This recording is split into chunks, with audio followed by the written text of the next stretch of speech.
السلام علیکم، آپ دیکھ رہے ہیں کے نیوز ایچ ڈی۔ میں ہوں کرن ارشاد۔ خبر شامل کرتے ہیں شیخو پورہ سے۔ شیخو پورہ سے ہمارے بیورو چیف طاہر خان کی رپورٹ کے مطابق تیز رفتار موٹر سائیکلیں آپس میں ٹکرا گئیں۔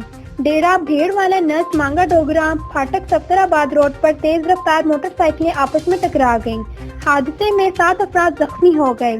ریسکیو 1122 شیخو پورہ کی امدادی ٹیم نے موقع پر پہنچ کر زخمیوں کو فوراً طبی امداد دینے کے بعد ڈسٹرکٹ ہیڈ کوارٹر ہسپتال شیخو پورہ منتقل کر دیا۔ زخمی ہونے والوں میں شوکت ولد مختار 40 سال، عذرا بی بی زوجہ شوکت 40 سال، زہرا بی بی دختر شوکت 20 سال، عمران ولد شوکت 28 سال، سیاسل ولد شاہد 5 سال، یوئل ولد شاہد 2 سال اور نذیرہ بی بی زوجہ سردار احمد 50 سال شامل ہیں۔